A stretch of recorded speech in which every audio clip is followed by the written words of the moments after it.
نؤمن به ونتوكل عليه ونعوذ بالله من شرور أنفسنا ومن سيئات أعمالنا من يهده الله فلا مضل له ومن يضلله فلا هادي له ونشهد أن لا إله إلا الله وحده لا شريك له ونشهد أن سيدنا وحبيبنا وشفيعنا وسندنا ورحمتنا ومولانا محمدا عبده ورسوله. أما بعد فقد قال رسول الله صلى الله عليه وسلم بني الإسلام على 5: شهادة أن لا إله إلا الله وأن محمدا رسول الله وإقام الصلاة وإيتاء الزكاة والحج وصوم رمضان. بخاری شریف کتاب الایمان کی اور حدیث تے نبی علیہ السلام فرمائی کہ اسلام بنیاد پر 5 سیزونو دی. 5 سیزونو کی یو کلمہ شہادت تے، دویم منز دے،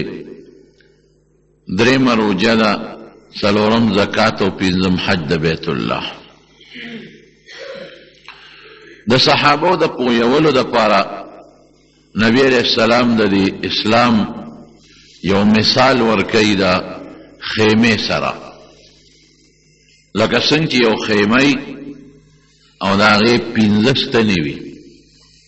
عام دا تنبوان چې موږ لګوو په خادو کې، نو د تنبو 15 ستنې، یو ستنې د منځ د ستنې نه بغیر دا تنبو نشي ودرېدی، او 4 ستنې د 4 ګوټونو وي.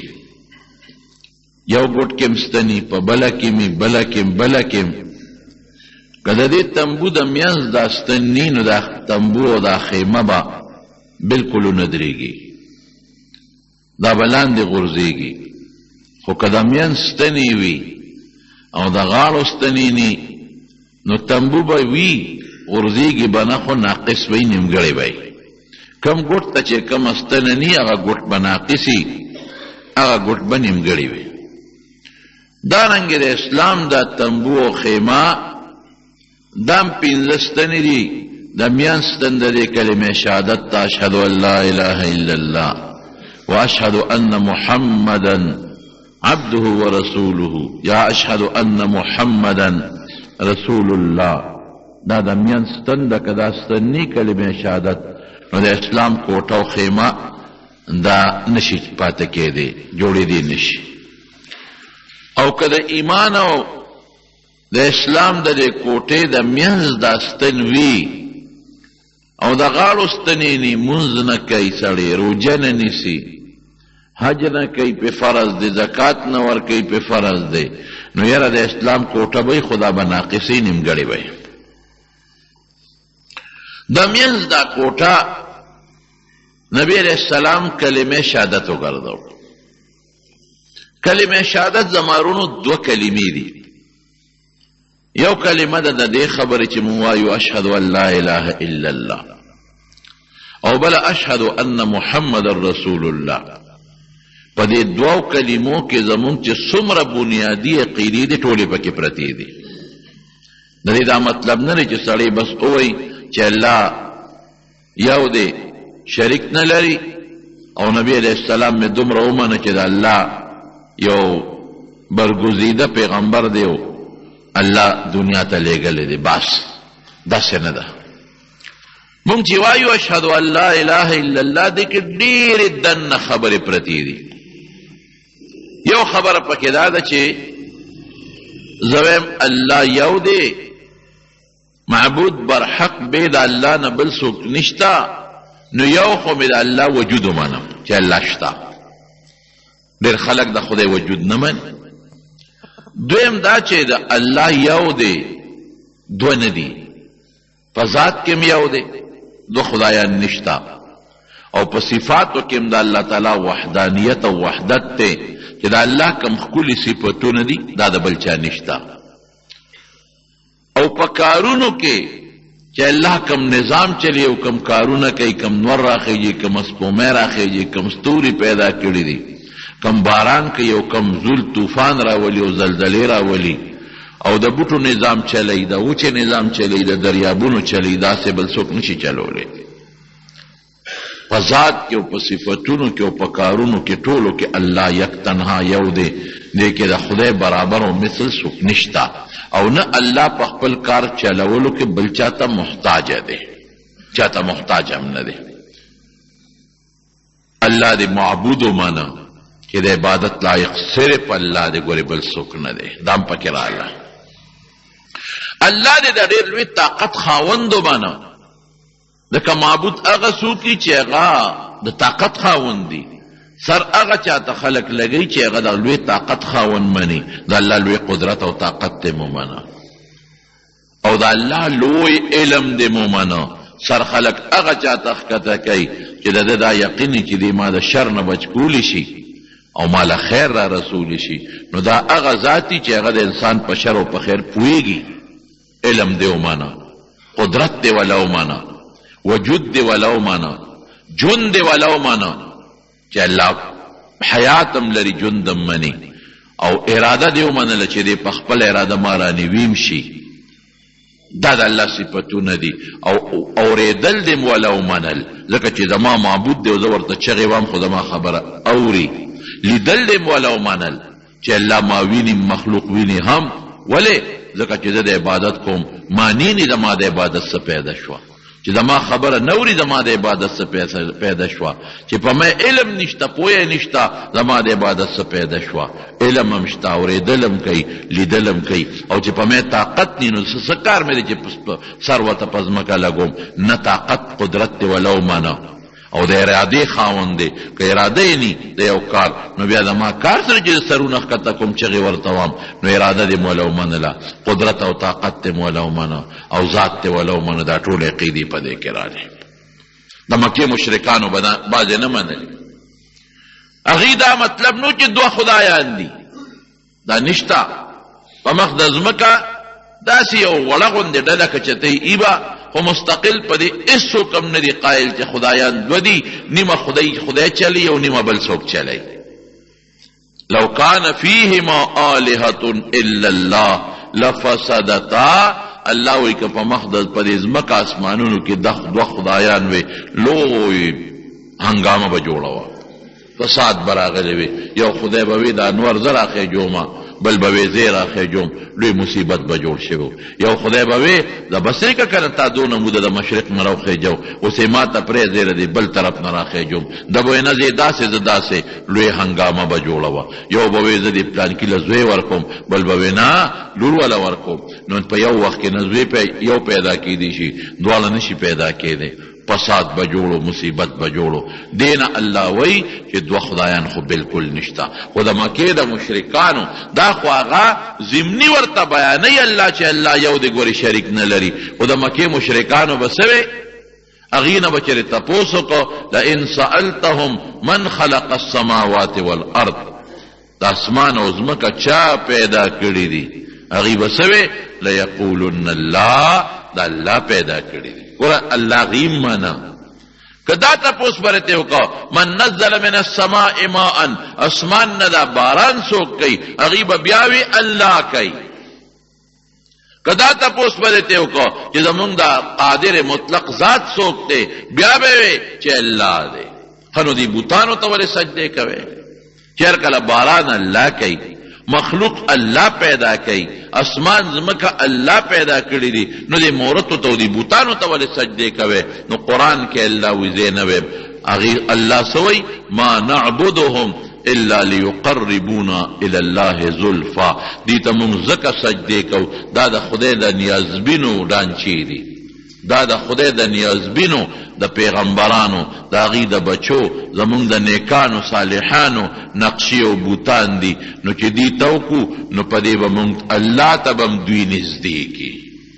دا به زمونږ سفارشیان جوړېږي د قیامت په ورځ نو مونږ به خدای ته نږدې کوي او الله د باد و باران مالک دی خو دا لږ اختیار یې دی یو له ورکړی دی د بچو مالک الله دی خو دا پوټینۍ غوندې اختیار یې دی بل له ورکړی دی او د صحت او د مرض لرکولو مالک الله دی خو دا لږ اختیار یې دی بل له ورکړی دی په دقې باندې هغې مشرکانو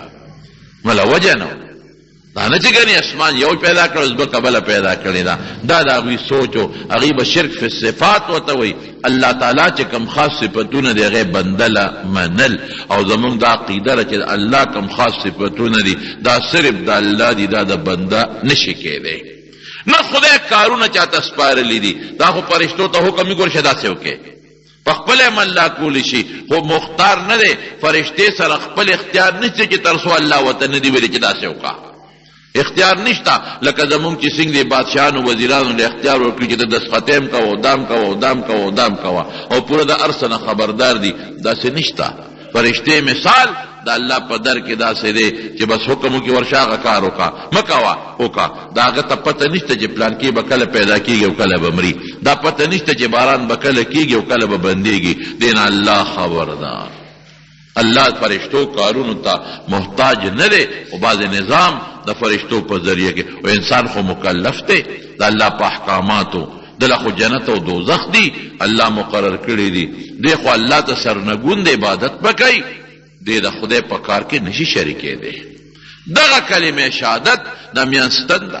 دویم ورپسې څه ټکې دی دویم محمد اشهد ان محمد رسول الله چې محمد صلی الله علیه وسلم د الله رسول دی دیکھیں یو خبره نه ډېرې خبرې پکې رالی رسول څه ته وایي الله مونږ لپاره رالیږلی دی چې مونږ ته صراط مستقیم وښیي هغه صراط مستقیم اهدنا الصراط المستقیم الله ما ته نیغه لاره وښایه د نیغې لارې دپاره الله پیغمبر او هغه له کتاب ورکړه ذلک الکتاب لا ریب فیه هدی للمتقین دا تا ته نیغه لاره ده او دې به د صراط مستقیم ښیي او دې به د متقي بیا جوړوي لویه مرتبه به حاصلېږي نو پیغمبر علیه السلام د الله مبارک استازی شو نو استازی څه ته وایي پیغام رسوي که نه رسوي نو هغه مونږ ته ویلي چې مونځ کوه دا هم پکې راله هغه مونږ ته وایي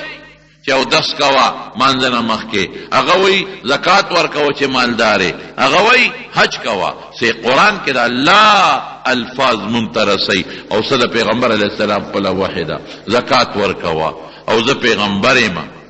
او د ټول مخلوق دپاره پیغمبر یم وما ارسلناک الا کافة للناس یوازې د عربو دپاره نه یوازې د هغې سړی دپاره نه که عرب دی او که عجم دی چې تر قیامته پورې څومره مخلوق دی د ټولو پیغمبر د ټولو دپاره زیب دا د نبی کریم صلی الله علیه وسلم مبارک خبره ده یهودیان دو کسانو په مدینه شریفه کې هغه یو بل ته وایي ویه لکه دې پیغمبر لمبوزه که نه اذهب بنا الی هذا النبی دې پیغمبر لمبوزه که نه څه خبرې ورسره وکړو دی براتل کله به تپوسونه کول کله به د پیغمبر علیه السلام تنګوو بې ځایه تپوسونه به کول خو د کتاب خاوندانو اذهب بنا الی هذا النبی د پیغمبر نه بوزي چې موږ دې څه تپوسونه وکړو بل ورته وایي مړه دا نبي ټکې مه وایه نبي مه وایه هسې نه چې د هغه مخکې م ورته ووایو چې ته پیغمبر یې نو لکان له اربعة اعین ډېر به خوشحاله شي خوشحاله وي نه دا ټکې مه وایه دې سره خوله مه بلده وه راله نبی کریم صلی الله علیه وسلم له په ترمذي شریف کې حدیث دی چې پیغمبر علیه السلام لرالل نو د دوی یو نهه خبرې وې چې د موسی علیه السلام ته الله نازلې کړې وې د هغې تپوس یې ته وکړه فسألوه عن 9 آیات بینات د هغې تپوس یې وکړه د هغې نهو خبرو نو پیغمبر علیه السلام ورته هغه نهې خبرې ټولې بیان کړې دا یوه دا دویمه دا درېیمه دا څلورمه پنځمه شپږمه اوومه اتمه نهمه ورته یې بیان کړل نو چې بیان یې کړل پیغمبر علیه السلام ورته دا ټولې خبرې هغې فورا وایي چې دا ټولې خبرې ورته بیان کړې هغې څه وایي یاره جي مونږ خو دا خبره منو چې ته د خدای پیغمبر یې او زر فقبلا يداه فقبلا يديه ورجليه، زر فورا د پیغمبر علیہ السلام لاسونو خپې ښکل کړل، خپې او لاسونه ولا ښکل کړل. جی بس مونږ ومنله ښه، تا چې کومې خبرې مونږ له جواب راکړو همدا خبرې زمونږ په کتاب کې په تورات کې او زمونږ په کتابونو کې شته. یاره ټیک سم سړی برابر. حضور پاک به ده وی او ته وی بیا کلمې شهادت ولې نه وایې؟ زما تابع کېږې ولې نه؟ ولې زما تابعداري نه کوې؟ ګوره دې نه پته ولګېده چې د پیغمبر علیه السلام د نبوت منل صرف جبې سره تعلق نه لري، هغې نه پس د پیغمبر تابعداري ضروري ده. فوراً ته نبي علیه السلام تپوس کوي چې تاسو بیا زما تابع کېږئ ولې نه؟ نو هغې ورته یو غلطه خبره وکړه. یاره وی داود علیه السلام زموږ په نیکونو کې یو پیغمبر تیر شوی دی، هغه د خدای نه سوال کړی چې الله زما په اولاد کې یو پیغمبر راوله، هغه لا نه دی راغلی راځي به نه دی راغلی به، او چې هغه راشي که نه نو هغه نه مونږ یریږو که مونږ ستا تابعداري وکړو نو مړه هم نه کي چاته. وی چې ولې بل پیغمبر سره تللی، زما انتظار هم ولې نه کوم. درو خبره وکړه. نور چې څومره پیغمبران تیر شوي دي تر د آدم علیه السلام نه والا د عیسی علیه السلام پورې، نو قرآن وی قرآن خو دروغ نه وی رښتیا راته وی. وإذ أخذ الله ميثاق النبيين لما آتيتكم من كتاب وحكمة ثم جاءكم رسول مصدق لما معكم لتؤمنن به ولتنصرنه. حضرت آدم علیه السلام نه عیسی علیه السلام پورې چې څومره پیغمبران تیر شوي دي هر یو نه خدای دا وعده غشتې ده. څه وی تعالی به کتاب در کوم یا خپل یا د بل پیغمبر، او تعالی به حکمت او پیغمبري در کوم. خو چې دا مې در کړه که د آخر زمانې پیغمبر محمد مصطفی صلی الله علیه وسلم ستا وخت کې راغی، بالفرض که ستا وخت کې راغی نو ګورې په هغه به ایمان هم راوړی او د هغه تصدیق به هم کوې، شاګردي به یې کوې، د هغه به مدد کوې او په هغه به ایمان هم راوړی. دا د هر پیغمبر نه خدای غشتې ده، خصوصا حضرت عیسی علیہ السلام. ومصدقا برسول یأتی من بعد اسمه احمد، مبشرا برسول یأتی من بعد اسمه احمد، زمانه پس به بل پیغمبر راځي د هغه نوم به احمدي. د حضور پاک دوه نومونه دي، محمد او احمد. پخوانه را روانه خبره ده، دا خبره ورته دروغ وکړه. نو د نبی علیه السلام منل څه ته وایي؟ د پیغمبر علیه السلام تابعداري، بس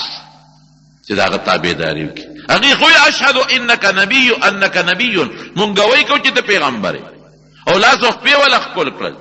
نو چې وی اشهد انک نبی خو خبره خلاصه شوه. بیا مو نبی علیه السلام ورته وی ولې زما تابعداري نه کوې؟ وی دغې پیغمبر نه یریږو زموږ اولاد قوم کې را روان. پته ولګېده چې یوازې د خولې شهادت نه دی، دړه نه منل، دړه نه چې بنده منل وکړي او بیا د نبي کریم صلی الله علیه وسلم تابعداري وکړي. قسم دې د دې دواړو کلمو دا د ټولو عقایدو نه ډکې دي، د ټولو عقایدو نه. پیغمبر علیه السلام زموږ رسول دی او اخیری دی، بل به نه راځي. او د الله احکامات چې څومره امت ته به رسئ مونږ به د احکاماتو تابعداري کوو. او د قبر عذاب شته، ګوره دا پکې ټول لالل زه به منم. او تله د میزان شته زه منم. هغه وایي پل شته د صراط زه منم. او جنت دوزخ شته زه به منم. هغه وایي اخرت شته زه به منم. هغه وایي نیکان به جنت ته ځي، بدان به دوزخ ته ځي، دا به منم. هغه وایي د ځنکدن تکلیف او خوشحالي شته، دا ټولې به منم. او وایي مرګ شته، دا به منم. خو که دې کې یو نه منې نو بیا تا پیغمبر په حیثیت د استازي د پیغمبر یو نه منه. او دا ډېر زور دی په دې کلمه کې زما ورور، لږ نه ډېر زور. څونه زور دی پکې؟ حضرت وحشي رضی الله عنه هغه انسان دی چې د پیغمبر علیه السلام مبارک ترې وجلی دی، حضرت حمزه. او څنګه یې وجلی دی؟ داسې طریقه ورسره کړې ده چې د هغه د بیان نه ده. چې ویې وجه نو سینه یې وله وشلوله، پوزه یې ترې پرې کړه، سترګې، روزې، شونډې، زړه اینې ترې راوویستل. او چې چا لمسولی هغې ښځې دا هر څه ورکړل، هغې پکې تار واچو، امیل یې کړل او په غاړه کې یې واچول او ګډېده به. چې حضور پاک خپل مبارک تره ته وکتل او سینې ته وکتل، قیمه قیمه پروت و. لکه څاروی چې سړی حلال کی او په پوزه کې د پاسه ټوټې ټوټې پروتي غوښې ټوکړې ټوکړې پرتې وې نو نبی علیه السلام ډېر زیات پریشانه شو. زړه مې غواړي چې دی هم دقسې پرېږدم چې دا حیوانات او مارغان راشي او زما د تره دا غوښې وخوري، چې د قیامت پر ورځ نور خلک د قبرونو نه پاسي او زما تره د هغه غوښې د حیواناتو نه راوالوځي او دې ته جوړ شي. خو که داسې کوم نو بیا به خلک خپل مړي نه ښخوي. دونه پې خپه و. اقه وحشي راځي وی طایف ته لاړم وتښتېدم، وی د هغه ځای نه خلک تل نبي علیه السلام لا استازي تلل د قوم، نو ما وی چې پیغمبر علیه السلام خو استازي ته څه نه وی، نو زم د استازي په شکل لاړم. وی چې مخامخ ورته کېناستم او زه ولیدم زه خو یې پېژندم د مکې سړی د مکې او نبي علیه السلام مکه کې پاتې دی. نو ما ته وی انت وحشي الکه ته وحشي؟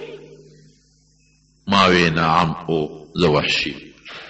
انت قتلت حمزه تا وجلی دی؟ ما وی قد کان من الامر ما بلغکا چې ستا ته رسیدلی دی سیب ټیک دی. دا نه وی چې او ما وجلی دی، دا خو غټه زړورتیا ده. دروغ هم نه یم چې ما نه دی وجلی، الله چې تا ته څنګه خبر رسیدلی دی دا ټیک دی. وی طاقت لري اتستطيع ان تغيب وجهك عني، طاقت لري چې دا مخ مانا غایب کې تا ته ګورم خپل تر مخ راته یادېږي، ستا پوزې ته ګورم د هغه پرې کړې پوزه یادېږي، ستا سترګو ته ګورم د هغه ښکلې سترګې یادېږي، ستا شونډو ته ګورم د هغه پرې کړې شونډې یادېږي، ستا سینې ته ګورم د هغه چیرې سینه یادېږي. دا طاقت لري ان تغیب عنا وجهک چې دا مخ موږ نه بل طرف ته کې. ما وی او څنګه راغلی مسلمانېږم کلمې شهادت ویم، ډېر لوی جرم مې کړی دی. الله رسوله مخ د ځمکه په کائناتو کې دومره ظلم بچانی کړی ما کړی دی، کلمې شهادت ویم قبول بشي که نه؟ او بالکل کلمه شهادت وی الاسلام یهدم ما کان قبلک، ارصدت معاف کیږي. دونه د کلمې زور کلمه شهادت وی لام جهاد لوته او ما د دې بدل بخلاصوم، د دې بدل بخلاصوم. نو بدل می ولا خلاص کو یو لوی کافرو مسیلمة الکذاب د پیغمبره دعوی کړی و. پیغمبره دعوه چې څوک کوي هغه د پیغمبر غړ دشمنی، پیغمبر سره په جامه کې ځان وردن نه کړ، د پیغمبره دعوه کړی و. نو په ورلم او امقه نیزه باندې چې په کومه به حضرت حمزه وجلو پاقه نیزه مې هغه مسیلمة الکذاب وویشته او مردار مې کو. ما وی ځه چې کافرون په مسلمانانو کې مې غټ مسلمان وجلو او چې مسلمان شو نو په کافرو کې مې غټ کافر مړ کو، بدل مې خلاص کړ. دومره د کلمه شهادت زور، دومره چې د وحشي غار څه په معاف شو خطا. ځکه خو حضرت نبی کریم صلی الله علیه وسلم خپل تر ابو طالب ته د مرګ په وخت کې وی ورله راغی ابو طالب هم لاستی او حضور او سره ابو جهل او امیه دا کافران ته ګیر چاپېره ناست دي. ځکه ابو طالب د یو قوم مشر دی او د بنو هاشم غوندې قوم د حضور پاک قوم په ټولو کې اوچت قوم و، د هغې مشر د خلکو یې لحاظ کو. نبي علیه السلام ته کاکا یو کلمه درته ښیمه هغه ووایه، یو ټکې درته ویم، یو ټکې درته ویم کاکا جي هغه ووایه، یو ټکې درته ویم، یو ټکې درنه غواړم. وی وراره یو ټکې رانه غواړې؟ وی وایه دا خو پټینه خبره ده. وی دا ټکې درنه غواړم چې دا ووایه چې اشهد ان لا اله الا الله واشهد ان محمدا عبده ورسوله، دغه دنه غواړم. فورا ابو جهل وی ښه دې وخت کې د پلان نیکه دین پرېږدې، ورواره نه یریږې. او ورته څه وی؟ وی ورواره که د قوم د ملامتیا خبره پکې نه وي نو ما به ستا سترګې یخې کړې وي، ما به ته خوشحاله کړې وي، دا کلیمه به مې ویلې وه. اوس به خلک وایي چې اخر وخت کې ویرېده د ورواره ملګری شو، د دې ملامتیا نه یریږم. کاکا جي ووایه نور زه پوه شه الله پوه شه، جګړې به کومه باسونه بکوم الله سره څوک جنگ نشي کولی محاجات حجت بازی الله سره فریاد بکوم زما کار دی خدا کلمه ووایم که دا دی ونه وی ګور هېڅ نشم کولی هېڅ فایده نشم در رسول بل څه نه کېږي هغه غریب په قسمت کې نه ونه اخره کې وی د پلار نیکه په دین مرم او ساتې ووتل دومره نبی علیہ السلام مبارک خپاو وی زه به تعالی هغې پورې د خدای په دربار کې بخښنه غواړم چې د خدای نه منې کړې هغې پورې به دله بخښنه غواړم نو الله آیت نازل کو ما كان للنبي والذين آمنوا أن يستغفروا للمشركين ولو كانوا أولي قربى پیغمبر یا مسلمان با کافر لا مشرک لا بخنه نغواړي که نږدې رشتہ دار دی ولې نه دی ډېر نږدې رشتہ دار هم دی خو کافر لا به بخنه نه غواړي مشرک لا به بخنه نه غواړي علما وایي که کافر له چا بخنه غواړه پلار تره رور تربور کافر مړ دی او ته وایې خدایه ته وبخې نو تم پې کافر شوې هغه بخلي کېږي نو تا د خدای قرآن او نص غلط ومنه تا غلط ومنه نه بخلي کېږي مکه مکرمه کې ناستو ما یو نوجوان هلک ما نه خلکو اکثر د مسلو تپوسونه کول هغه هلک په ما پوه شو داسې ډېر نوجوان و ډېر خوبصورت هلک بلکل داسې تقریبا و به داسې د 18-20 سال عمر کې به نو ما نه عربۍ کې تپوس شروع کړو ما دوی ته د کم دی ما وی زه د پاکستان یم ویل ته څه کې مې بس هلته یو دیني مدرسه ده کې لګیا یو نو هلکانو طالبانو ته د دین سبق ښیم ما ته زه پوه شوم چې دې خلکو تا نه د مسایلو تپوسونه کول مې ته دا کم دی وی زه د انګلینډ د برطانیې مې دلته حج له راغلی وی یو نو وی جړل نو ما د عربي د کم ځای زده کړې ده وی هلته دیني مدرسه د اسلامک سنټر ورته دی وی په هغې کې مې طالبي کوم علم زده کوم سبق زده کوم په هغې کې د عربي مې هلته زده کړې ده اصل ژبه مې انګریزي ده انګلیش ده ما ته وی چې تا نه اوس دلته د خلکو وی چې دعا وکړه نو تا دعا وکړه نو هغه دعا کې د مور او پلار یاد کړل خلک چې دعا کوي نو مور او پلار یادوي که نه اللهم اغفر لي ولوالدي اللهم اغفر لنا ولوالدينا مونږ وبخې زموږ مور پلار وبخې نو تا اوس دلته په دعا کې مور پلار یاد کړل نو ما ډېر لوی افسوس وکړ وی جړل مې ولې ما ته زما پلار کافر مړ دی عیسائی مړ دی کافر او مور مې کافره ده زه شړلی م چې ما ایمان راوړه هم کافره ده نو زه چې تا خلک وي مور پلار مې وبخې نو ما له جاړه راشي زه دا ټکې نشم ویلی چې خدای مور او پلار مې وبخې ولې دا نشم ویلی وی جړل دا د کلمې طاقت هغې سره نشته مور او پلار سره او چې زه خدای د ما مور وبخې د ما پلار وبخې نو زه پې فخر کوم او الله هم وایي چې مور او پلار له دعا وغواړه دا ولې ځکه د ما مور او پلار سره د کلمې طاقت پروت دی ډېر لوی زور دی په کلمې شهادت کې ډېر لوی طاقت نبی کریم صلی الله علیه وسلم فرمایي قیامت پر ورځ به یو سړی د الله په دربار کې را مخکې شي حساب کتاب به شروع شي سخته ورځ ده اسانه نه ده عایشه صدیقه فرمایي چې نبی علیه السلام او فرمایل چې چا سره حساب کتاب شو نو هلاکه تبا شو من حوسب عذب بخاری شریف کی حدیث دی چا سره چې حساب کتاب شو غرق شو تبا شو عایشه بیبي خو خيار او ته وی د الله رسوله قرآن شریف کې خو الله فرمایي چې سوف یحاسب حسابا یسیرا چې چا سره به الله حساب کوي او آسان به کوي ډېر آسان نو چې آسان کوي خدا غرق کېدل نه دي که نه چا سره به آسان نو غرق څنګه شو تاسو غواړئ چې حساب وشو غرق شو وی عایشې داسې نه ده دا آسان حساب چې دی ذلک العرض دا خو داسې مثال دی لکه یو ماشوم ته پلار وی ای بچه روانه دې کړی دی خو شبه دغه کورته ده معافي کی شاګرد ته استاد وی غلطي خو دې کړې ده خو ځه لږ کېږه مخې نه مې خوښه کورته ځه دقسې به الله بعضې بندګانو سره حساب به نه کوي. حساب یسیر دا معنا مړه غلطۍ خو دې کولې، دوکهبازۍ خو به دې کولې، دا چل خو به دې کو، خو دلی شي زه جنت منډې وه. ولکن من نوقش هلکا، که چا سره پوره حساب کتاب شروع شو، وایه دومره دې عمرو د بلوغ نه پس 80 کاله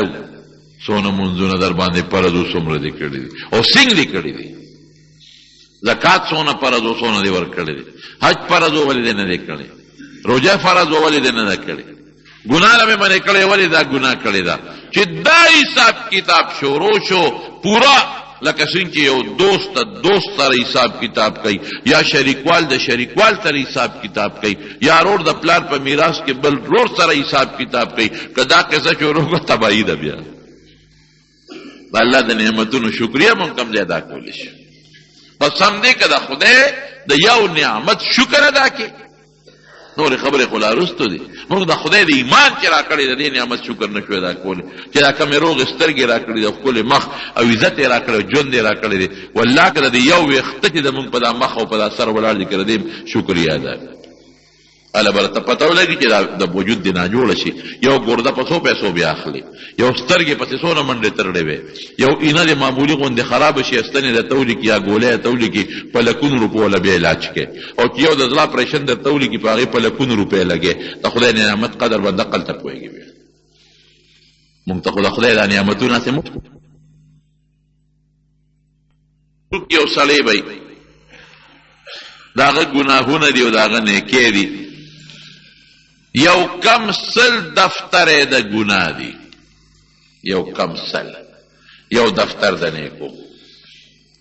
دا یو کم سل دفتر سونه دی،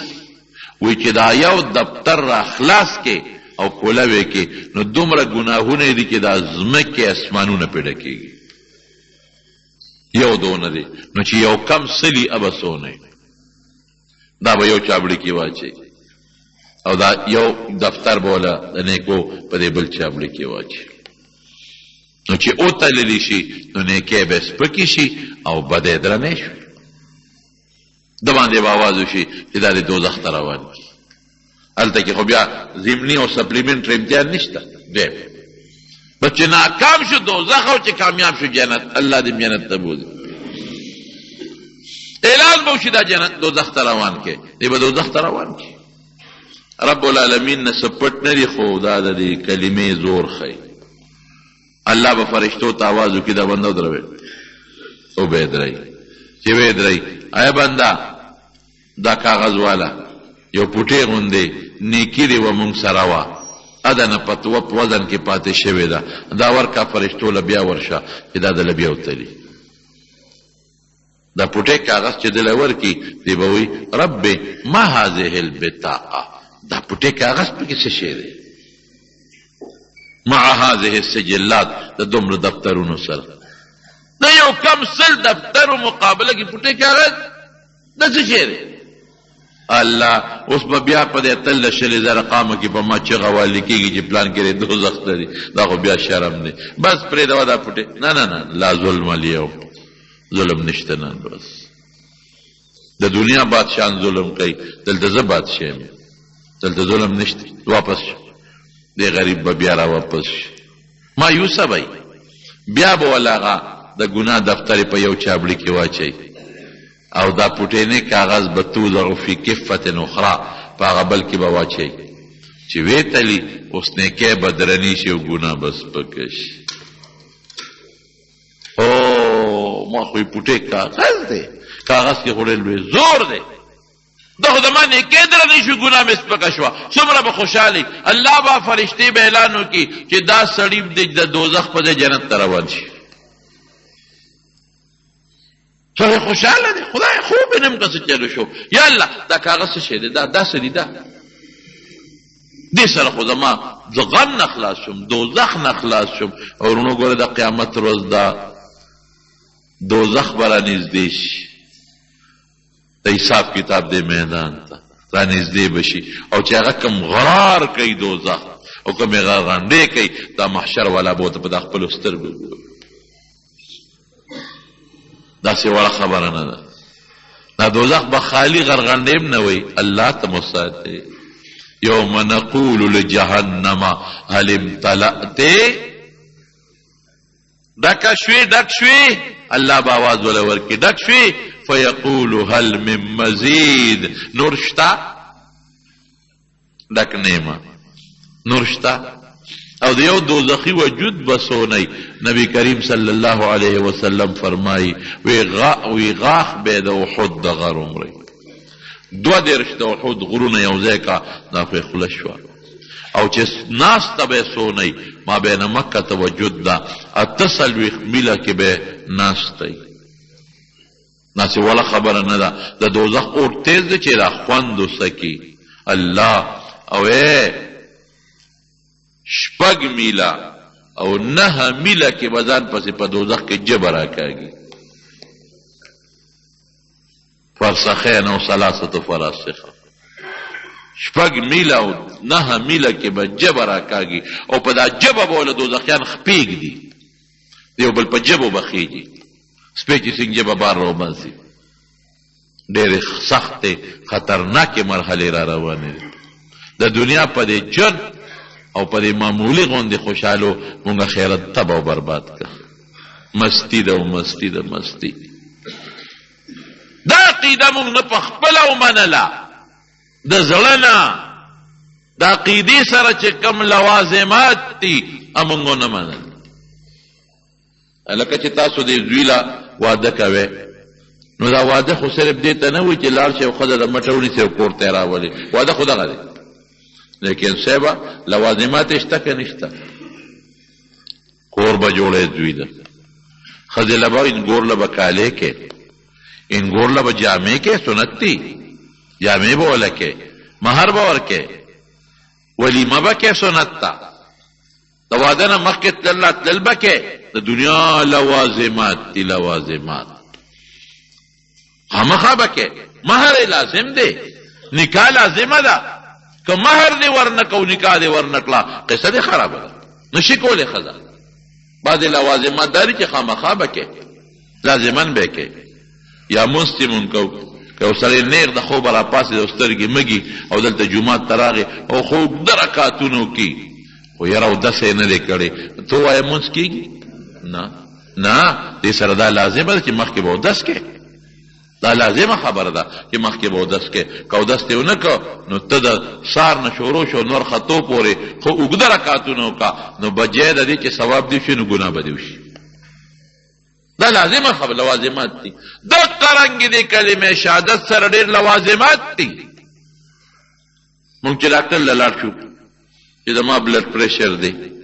ډاکټر راته دارو لیکي چې دا ګولۍ د بلډ پریشر علاج دی دې سره لوازمات شته که نشته ډاکټر به وایي ګورې دا دارو به ورسره خورې دا به ورسره خورې او ګورې مالګې نه به ځان ساتې غوړو نه به ځان ساتې نو که ته د بلډ پریشر هغه ګولۍ خورې او ورسره دې خوا ته لپه مالګه خولې ته واچې هغه بلډ پریشر ګولۍ دله فایده درکوي غوړي ورسره خورې پرهیز ورسره نه کې فایده درکوي نه دا قرنګې کلمې شهادت سره ډېر لوازمات دي لږه نه ده ډېر لوازمات دي ورسره بعضې به ورسره لکه سینګ کې دارو سره بعضې دارو به خورې که نه خورې ګورې هغه ګولۍ پیدا نه کوي دې سره به بعضې کارونه کول غواړي چې مونځ روژه زکات وغیره دي او پرهیز به کې لکه څنګه چې د ډاکټر دارو سره پرهیز کې که نه کې قسم دی که د هغه نسخه فایده درکړي ما د یو سړي خبره کوله یو خان صاحب یې یادو وی ډاکټر له تللی نو هغه ډاکټر ورته دارو لیکل چې دا واله او دې خان صاحب پرهیز به کې وی خان صاحب هسې ته خورې څه یاره وی بس زه خو چې دلته دې پېښور ته راشم نو زما د ګډ دا لم خوښېږي د ګډ لم خورم بس وی داسې کار به وکړې ډاکټر هوښیار و چې که په یو ځل پې زه پرهیز کېدم چې روجې به هم نه خورې غوړ به هم نه خورې خواږه به هم نه خورې پلان کې یقین نه دی که ډاکټر خان بابا راله بیا راشي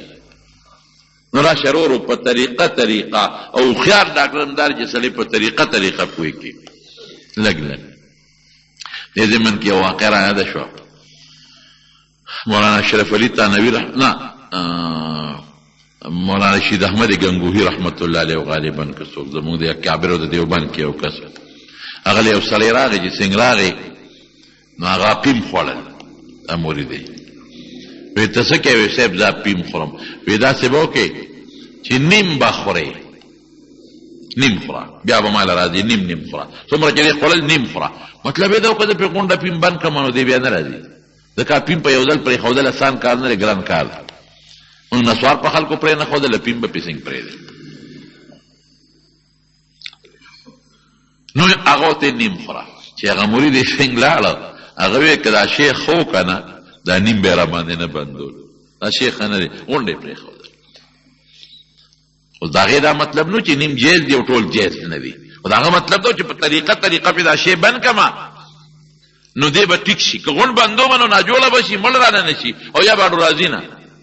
هغه وی که دا خو دا نیم بیا باندې نه بندول، غونډه یې پرېښود. چې پرېښود هغه تکلیف بیماري ولګېد، خو ځان یې ټینګ کړی و، کټ ته مو رسېد. خیر ځان یې ټینګ کړه خو ټپ ټوپ شو. میاشتې و نیمه پس پیر صاحب له راغی. هغه چې راغی کېناسته، وی حضرت درې پېژندم؟ وی نه. وی دلته مې نه پېژنې، په پولیس ورات به مې څوک پېژنې، هلته به مې څوک پېژنې. وی ته راته ځان وښایه که نه؟ وی دا هغه پیمو والا مرید یم، هغه پیمو والا. هلکه ستا خو شکل بالکل بدل شوی دی. وی صاحب کټ نه اوس را پاسېدم، تا را باندې نیمه پیم بند کړل، نو ما وی چې دا ښه وي دا نیم به یې نه بندول، نو غونډ مې پرېښودل، نو کټ ته ورسولم. اوس ټیک شوما، پرهیز مې وکړ. نو ګوره طریقې سره د دین د احکامات هم چې ړومبي راغلي دي که نه، هغه د جاهلیت زمانه و خلک د ډېرو سختو ګناهونو سره بلد وو. نو ورو ورو په طریقه لا ورته وایي لا تقربوا الصلاة وانتم سکارا، مانځه وخت کې به شراب نسکې. بیا وروسته ورته وایي یاره شراب کې فایدې هم شته خو نقصانات هم پکې شته.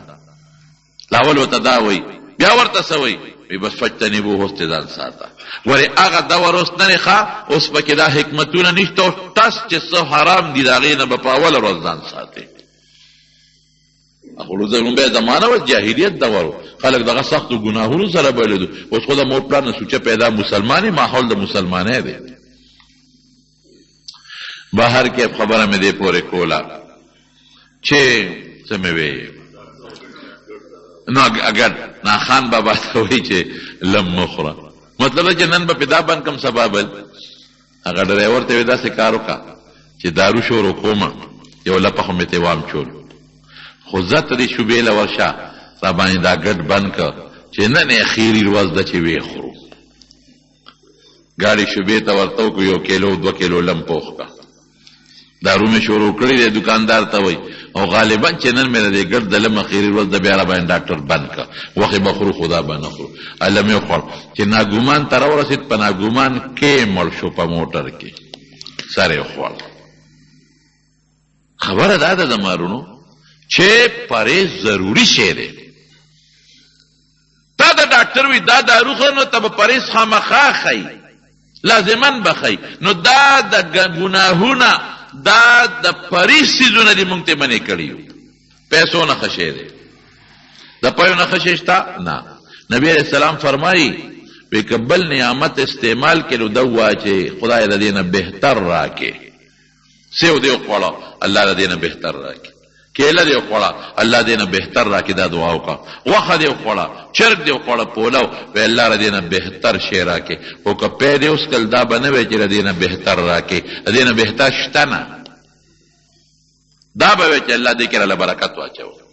پیو نه بهتر شی بل نشته. ځکه خو دا ماشوم 2 کاله صرف په پیو ګزاره کړي، الله وله غذا پیدا کړې ده. نو چې پی غوندې ښه د کور پی دې وي سوچه، د خپلې میخې غوا اغسکې،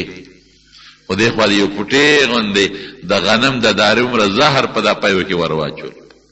ووایه هغه قیمتي پی ده لا تباه کوي که نه تباه کوي؟ هغه پی چې د غنم د دانې عمره زهر دې ور واچول اوس کا، نو بس د هغې اثر ختم شو. د پیو د هغې اثر په زهرو باندې بدل شو. دقه رنګې کلمې شهادت دا یو ډېره قیمتي د پیو نه بهترین شی دی د روح دپاره. خو چې دا ګناهونه دې ورسره یو ځای کړل که نه، نو د کلمې شهادت اثر لال ختم شو، نو پرهیز ونه شو. ګن دې ورسره ملګری کړ، چې عطرو سره دې ګن ملګری کړ، خوشبویي راله ختمه شوه. دارو سره دې بدپریزي وکړله، اثر لال ختم شو. نو پرهیز به ورسره کې. به هر کیف هغه سړی چې هغه له الله تعالی ورته وی دا ولو تعالی چې ویتله نو دا مې دې پورې وی چې دا الله دا دوزخ او دا جنت پیدا کړي دي دا به نږدې وي د قیامت ورځ ته د قیامت میدان ته. نو الله تعالی به اعلان وکړي فرشتې چې د فلان کې دی د دوزخ په ځای کوم خوا روان شي جنت ته. نو رب ما هذه البطاقه مع هذه السجلات خدای دا پټینې کاغذ څه شی دی د دې دومره غاټو ګناهونو سره. الله به څه وایي؟ الله وی دا زما نوم دی کلمه شهادت وای اشهد ان لا اله الا الله واشهد ان محمدا عبده ورسوله. زما د نوم ولا ذکر الله اکبر زما نوم سره کدا د و اسمانونو زمکه په یو چابړي کې واچي او د الله دا نوم په بل چابړي کې واچي د الله نوم په وزنداري. وګورئ دا شرط مې راته ولګاو په قیمتي شی دی خو چې زهر پکې نه دا الله نوم وزردار دی قیمتي شی دی خو زهرونه به ساتي ګناهونه زهر دی هغې نه به ساتي. زمارونو کلمه شهادت دا قیمتي څیز شو. خپلو بچو ته چې څومره ستا بچي دي خپلو بچو ته کلمه شهادت. پخوا د موږ دا مشران ډېر عجیبه وو زنانه ډېرې ناشنا چې ماشوم به یې غېږ کې واچو ماشوم به په ژړا شو نو څه به وي الله للو للو الله د الله نوم به ورته مخکې وره. دې کلمې شهادت نه بغیر دنیا ته چې راشي نیمګړی څنګه چې ماشوم کله پیدا شي نو په ښي غوږ کې بان په ګس کې اقامت. حضرت حسن او حضرت حسین رضی الله عنهما چې دواړه پیدا شوي دي نبی علیہ السلام ولتلی دي یو لم په غوږ کې بانګ او په ګس کې اقامت او بل لم په غوږ کې بانګ او په ګس غوږ کې اقامت ویلی دي داستاش. او چې کله ته جمعات ته راځې بانګ وې نو بس دا یو ټکي ډېر وکړه چې حي علی الصلاة منزل راځه نه دا به پکې خامخا وې چې اشهد ان لا اله الا الله بیا وی اشهد ان لا اله الا الله بیا وی اشهد ان محمد رسول الله اشهد ان محمد رسول الله. ګوره قیمت ته وګوره. او چې خلک جمعات ته راشي او دلته بیا ته اقامت شروع کړي نو په اقامت کې به دا ډېره وکړه چې لکه خدای مو به ودرېږي نه بیا به اشهد ان لا اله الا الله اشهد ان لا اله الا الله اشهد ان محمد رسول الله اشهد ان محمد رسول الله. او حضرت آدم علیہ السلام چې الله په جنت کې پیدا کړ الله عرش ته وکتل الله اکبر دا الله په عرش لیکلی شوی اشهد ان لا اله الا الله محمد رسول الله. الله دا خپل نوم سره دی د بل نوم دا د چا نوم لیکلی دی دا ستا په اولاد کې پیغمبرانو کې خیری پیغمبر دا هغه نوم مې لیکلی. نو علما لیکي چې حضرت آدم علیه السلام کله د بیبي حوا سره نکاح کېده وی مهر ولا ورکا الله مهر څه ته وایي ورکه مهر څه ولا ورکم وی هغه زما نوم سره چې د چا نوم لیکلی دی په هغه درود شریف ووایه دا مهر شو. او چې بیا حضرت آدم علیه السلام دنیا ته راکوز شو او جلل به نو بیا وی الله هغه زما بچی چې د هغه نوم ستا د نوم سره لیکلی شوی دی الله د هغه په توسل د نه سوال کو الله ما معاف څومره مزیداره جوړه شو څومره اعلی بهترین د کلماتو جوړه د الفاظو جوړه اشهد ان لا اله الا الله واشهد ان محمدا عبده ورسوله یا اشهد ان محمد رسول الله دا کلمه شهادت. په دې باندې سړی مسلمانېږي که دا دې وایي مسلمان شوی او که دې نه دې انکار وکړو نو کافر شوی د خدای دشمن شوی. په دې کلمه سړی د الله دوست ګرځي. نبی کریم صلی الله علیه وسلم نه چې الله کله نبوت او پیغمبري ورکړه نو حضرت ابوبکر صدیق چې موږ په ټولو کې اول نمبر مسلمان ګڼو نو پسې اول نمبر مسلمان ګڼو دا کلمه هغه ټولو نه مخکې وي.